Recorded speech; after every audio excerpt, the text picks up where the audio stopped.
ఆయన పలికిన పలుకుల్లో ఆ మాటల్లో పరమార్థాన్ని తెలుసుకుంటూ ఆ రీతిగా నా జీవితాన్ని నడిపించుకోవాలి అని ఎవరికి వారే ఉండాలి. మూడో మాట చూద్దాం. తండ్రి, నీ చేతికి నా ఆత్మను అప్పగించుచున్నాను. దేవునికి స్తోత్రం. హల్లెలూయా. మూడవ మాట, అమ్మా ఇదిగో నీ కుమారుడు, ఇదిగో నీ తల్లి. చదవండి. యేసు తన తల్లియు తాను ప్రేమించిన శిష్యుడు అక్కడ ఉండగా నిలిచి ఉండట చూచి, అమ్మా ఇదిగో నీ కుమారుడు అని అతని తల్లితో చెప్పారు. తరువాత శిష్యుడను చూచి, ఇదిగో నీ తల్లి అని అతనితో చెప్పాను. దేవునికి స్తోత్రం. ఇక్కడ పరమరక్షకుడైన యేసయ్య సిలువలో వేలాడుతూనే ఆ భయంకరమైన ఎండలో భయంకరమైన గాయాలతో ఎడరెక్కలు విడిసి సిలువకు బిగించి మేకలు బిగించి కొట్టి వేలాడు తీసినప్పుడు మొదటి మాట, తండ్రి వీరేమి చేయించున్నారు, వీరెరుగరు కనుక వీరిని క్షమించు అన్నాడు. రెండవ మాట, కుడివైపున్న దొంగకి మాటిస్తున్నాడు, నేడే నీవు నాతో కూడా పరదేశంలో ఉండువు అని. మూడవ మాట చూసినట్లయితే తల్లి వైపు చూశాడు, ప్రియ శిష్యుడైనటువంటి యోహాను వైపు చూశాడు. యేసును కొడుతున్నప్పుడు అందరూ శిష్యులు పారిపోయారు. చిత్రహింసలు చేసి ఈడ్చికెళ్తున్నప్పుడు శిష్యులందరూ పారిపోయారు.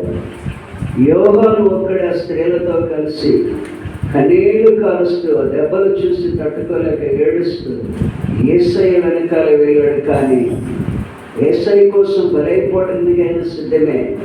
నేను ఇంతటి ఘోరమైనటువంటి శిక్ష అనుభవిస్తున్న నా ప్రభువుని విడిచిపెట్టకూడదని శిష్యుడైన యోహాను యేసుతోనే ఉన్నాడట. అందరూ పారిపోయారు, చెదిరిపోయారు.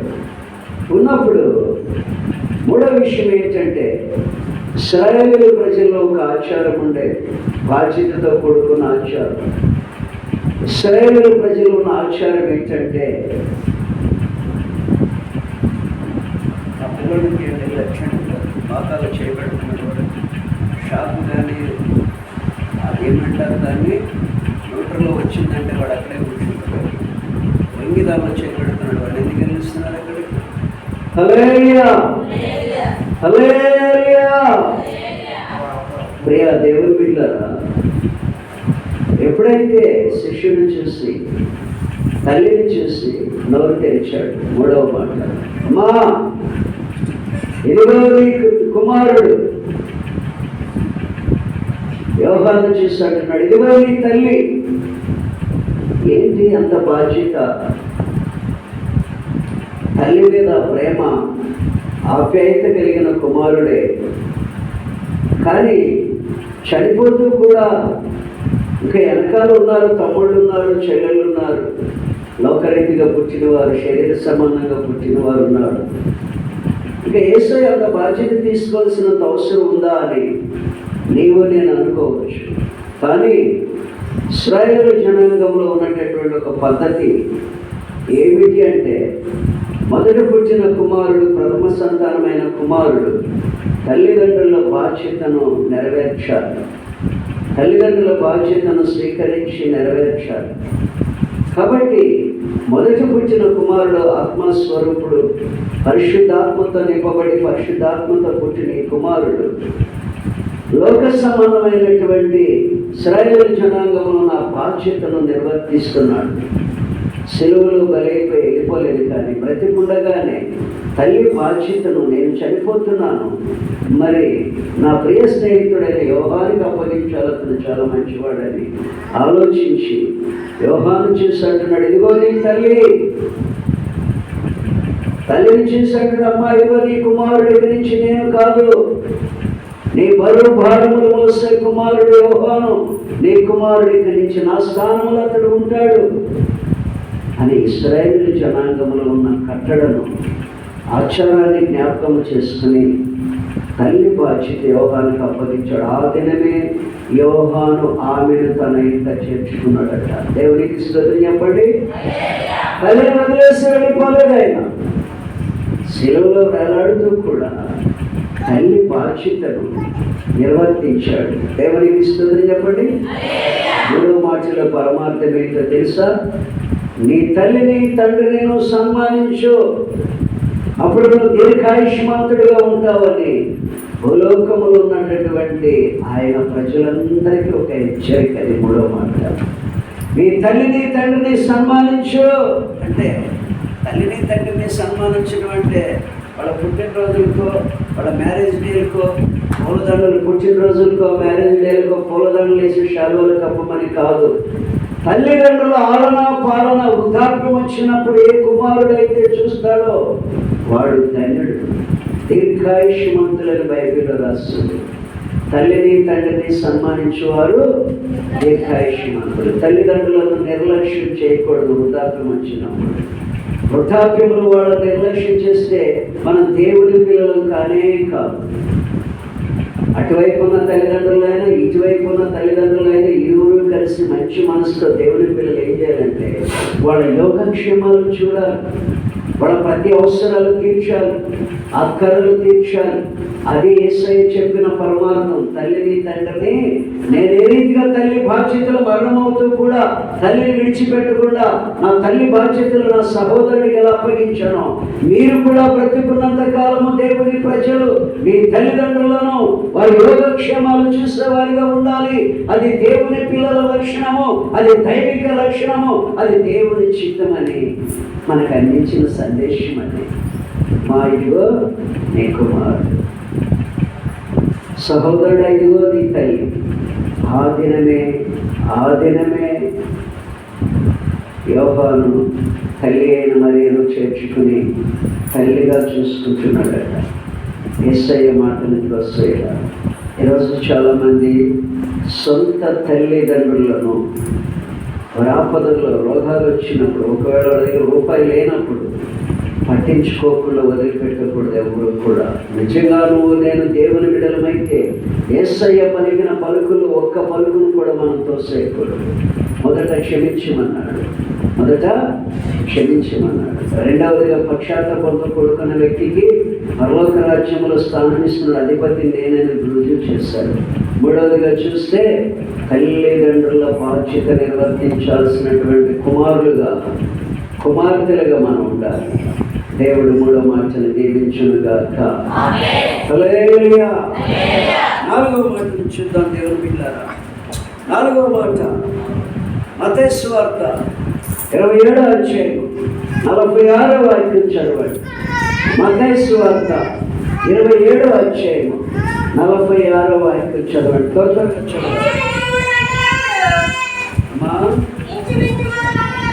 ఇంచుమించు 3 గంటలప్పుడు యేసు ఏలి ఏలి లామా సబక్తాని బిగ్గరగా కేక వేశాను. ఆ మాటకు నా దేవా నా దేవా నన్నెందుకు చేయి విడిచితివి అని అర్థం. నా దేవా నా దేవా నన్నెందుకు చేయి విడిచావు.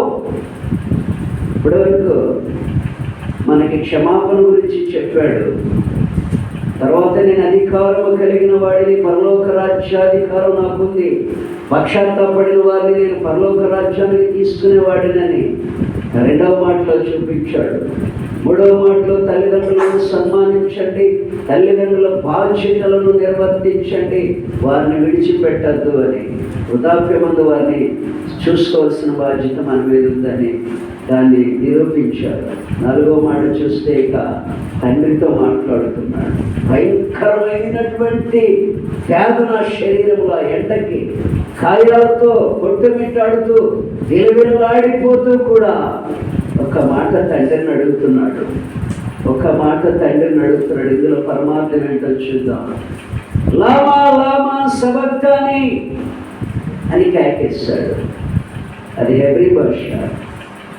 దాన్ని మన తెలుగు బైబిల్ ఏమని తర్జుమా చేస్తుందంటే, నా దేవా నన్నెందుకు చేయి విడిచితివి. దేవునికి స్తుతి చెప్పండి. తండ్రిని అడుగుతున్నాడు కుమారుడు. నేను పాపము లేని వాడిని, దోషము లేని వాడిని, ఎవరికి హాని చేసిన వాడిని కాదు కదా. నీ కుమారుడి గురించి నీకు తెలుసు. ఇప్పుడు నన్ను ఎందుకు చేయి విడిచావు? ఎందుకు విడిచాడు తండ్రి? చెప్పాలి. అది కూడా 1 నిమిషం చేయి విడిచాడంట. కొంచెం సమయమే చేయి విడిచాడంట. ఎందుకని? భూజనులందరి పాపములు తండ్రి ఆయన మీద వేసేసాడట. చూడలేని పాపములతో నింపబడిపోయాడట యేసు ప్రభువు క్షణం. భూజనులందరి శాపాలు, పాపాలు, వ్యభిచారం, దొంగతనం, నరహత్యలు, త్రాగుబోతులు, నానా రకాలైన పాపాలతో కూడుకున్న ప్రతి ప్రజల్ని ప్రేమించి ఆ ప్రేమ కుమారుని బలి చేసేస్తుంది. మనమందరినీ ప్రేమించిన తండ్రి ప్రేమ మనందరి మీద ఉన్న శాప పాపములు కుమారుడి మీద మహిమను పంపించేస్తాడు. కుమారుడు మొయ్యాలి, బలి అయిపోవాలి. మనం బలైపోవడం తండ్రికి ఇష్టం లేదు. మనం పతనం అయిపోవటం, మనం నాశనం అయిపోవడం, మన శాపాలు అనుభవించడం తండ్రికి ఇష్టం లేదు. వినండి, తండ్రి ఉద్దేశం ఎంత గొప్పదో, తండ్రి ప్రేమ ఎంత గొప్పదో చూడండి. అందుకే ఆ ప్రేమ ఎక్కడ దొరకదట. తండ్రి ప్రేమ ఏ మానవుడిలో దొరకదట. తండ్రి ప్రేమ మన మీద ఉన్న శాప పాపములన్నీ కుమారుడి మీద వేసేసి మనల్ని శాప విముక్తుల్ని, పాప విముక్తుల్ని చేస్తున్న తండ్రి. అదే తండ్రిని అడుగుతున్నాడు. భూజనులందరి పాపముతో నింపబడిపోయినప్పుడట తండ్రి ఒక్కసారి చేయి వదిలేశాడండి. యేసయ్య చేయి. ఎందుకంటే ఆ పాపాలు ఉన్న చేతిని పాపములతో నింపబడిపోయాడు. ఆయన చేయలేదు, కానీ మనందరి పాప శాపములు ఆయన మీదకి వెళ్ళినప్పుడు ఆ పాపాలని చూడలేక, భరించలేక తండ్రి అయిన దేవుడు కుమారుడు చేయి విడిచేశాడంట. దేవునికి స్తుతి చెప్పండి. హల్లెలూయా. యెషయా గ్రంథంలో చూద్దాం, ధ్యానం చేసుకుందాం 10 నిమిషాలు. చూడండి ఎందుకు చేయి విడిచాడు. మొదట యెషయా గ్రంథం 53వ అధ్యాయం 12వ వాక్యం చదవండి. యెషయా గ్రంథం 53వ అధ్యాయం 12వ వాక్యం చదవండి పెద్దగా. కావున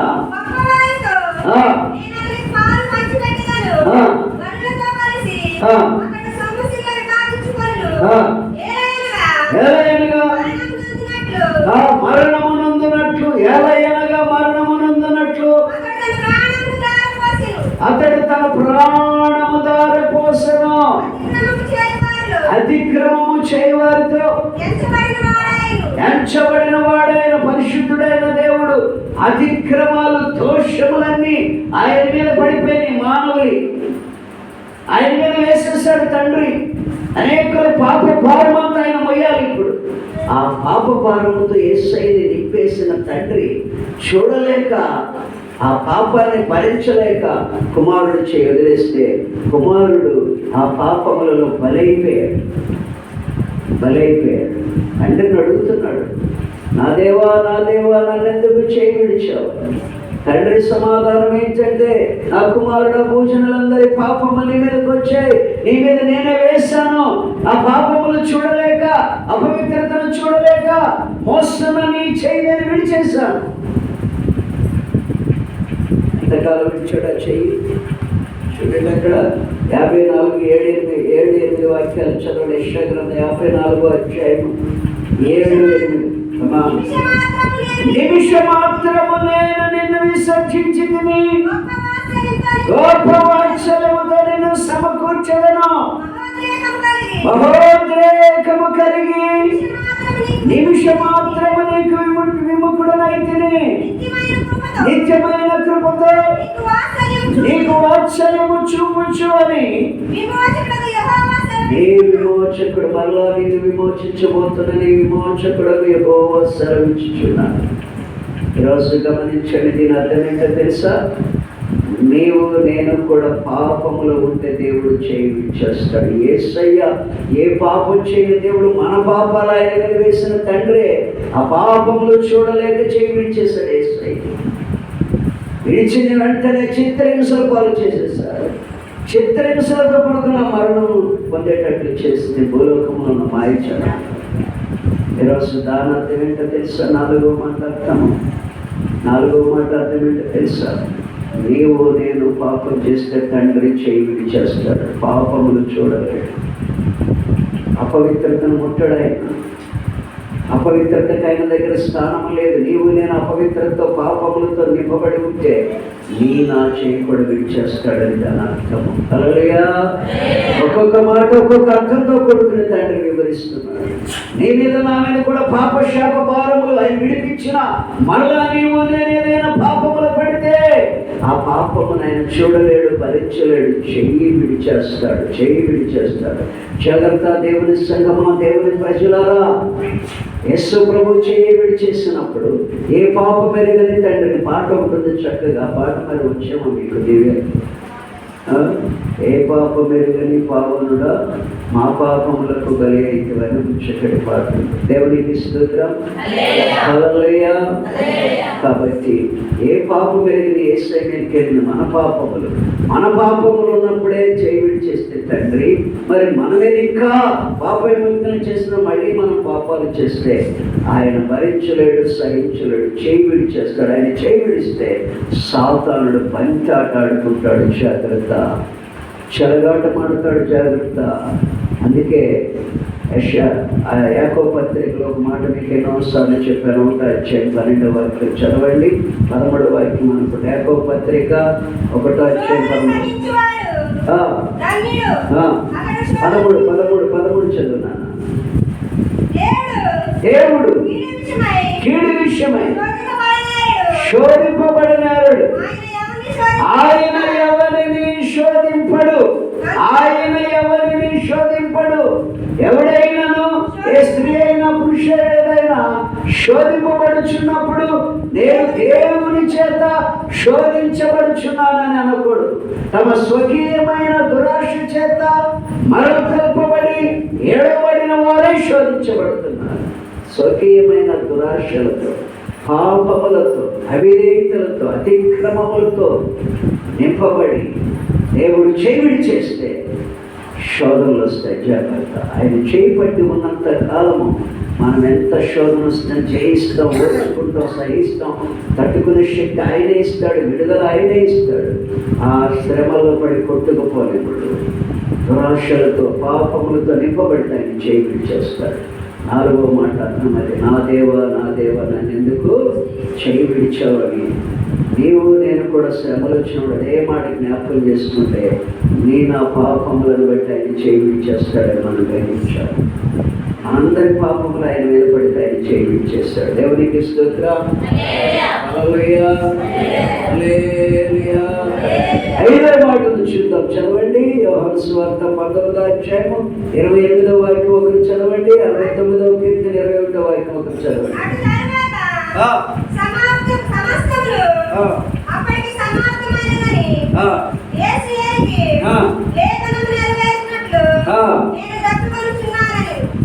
దేవునికి స్తోత్రం చెప్పండి.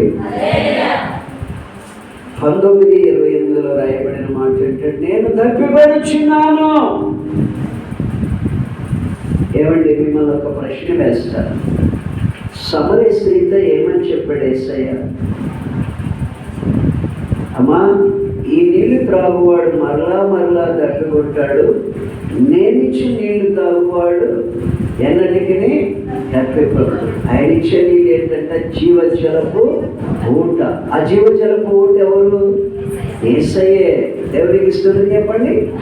జాగ్రత్త వినాలి ఈ మాటలు అర్థాన్ని. ఆ జీవజలపు ఊట ఎవరు?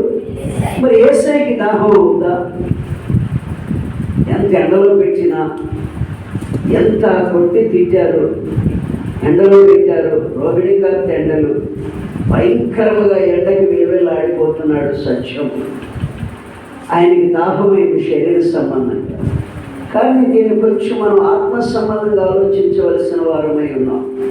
ఆయన దాహం అని అరుస్తున్నప్పుడు వీళ్ళు ఏమందించారంటే చేదు చిలకను అందించారంట. కర్రకి స్పాంజి కట్టి ఆ చేదు దానిలో నీళ్ళలో ముంచి ఆయనకు అందిస్తే తాగలేక ఊసేసి మౌనంగా ఉన్నాడు.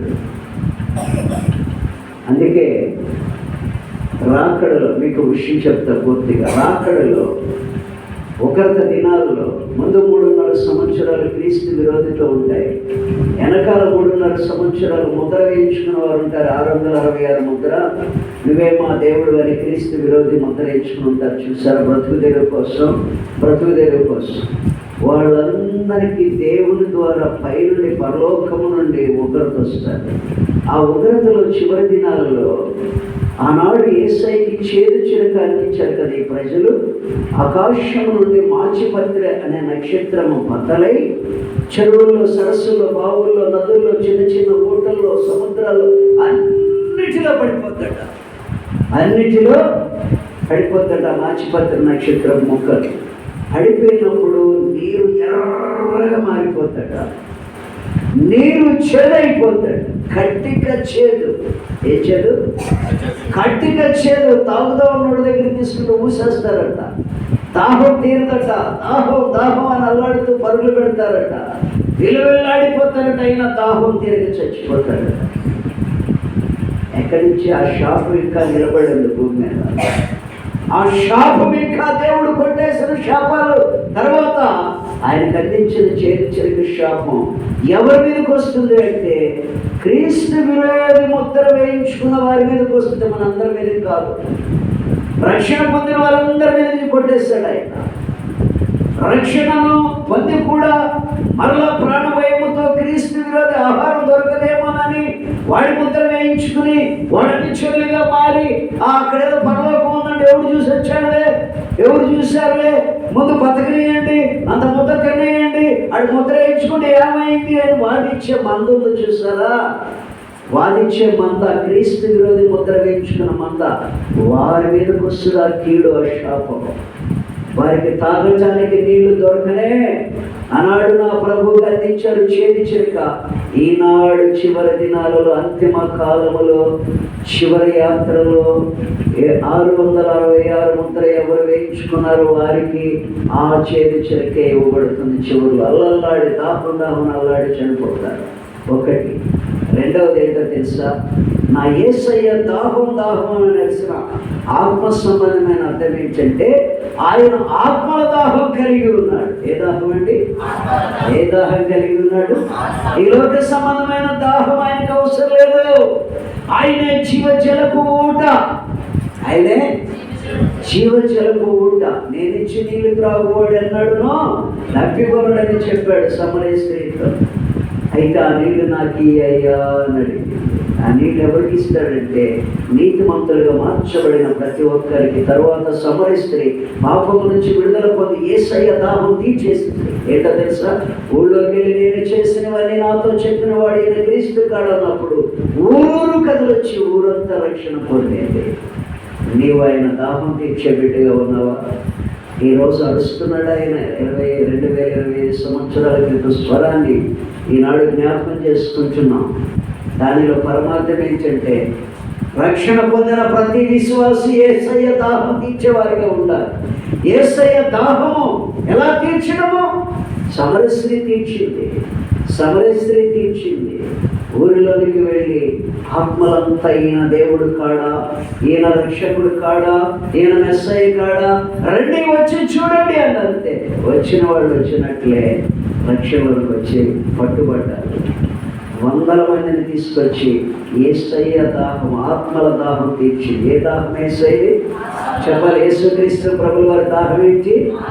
నశించే ప్రజలను ఎవరైతే రక్షిస్తారో వారు ఆయన దాహము తీర్చినట్లు.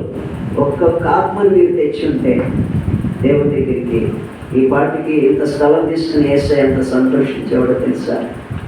ఇంత స్థలాన్ని ఆత్మల కోసం ఈ గ్రామంలో 1000 మంది నశించిపోతున్నారని ఇంత స్థలాన్ని ఆయన తీసుకున్నాడు. ఇక్కడ మీరు ఒక్కొక్కరిని రక్షిస్తే ఆ ఒక్కొక్కరు ఇంకొకరిని రక్షిస్తే కొన్ని 1000 ఆత్మలు ఈ పాటికి రక్షణలో ఇక్కడ సంఘంగా కట్టబడాలి. ఒకసారి పరిశీలించేసుకోండి.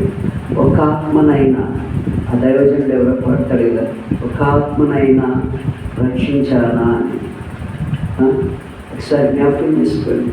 మీరు ప్రశ్న వేసుకోండి. ఆ దైవజనుడు పాటలో చూపించాడు, సత్యాన్ని ఒప్పుకొని చూపించాడు. ఒక ఆత్మనైనా రక్షించానా అని పాడాడు. దేవుని మీద రక్షాగ్రత. దేవుని కృపా కనికరములు మనకి తోడై ఉండునుగాక. దేవుని దాహము తీర్చే బిడ్డలుగా మనమంతా ఉందుముగాక. హల్లెలూయా. పాడతారు. దివ్య పాట పాడిన తర్వాత అశోక్ భార్య దివ్య ప్రార్థన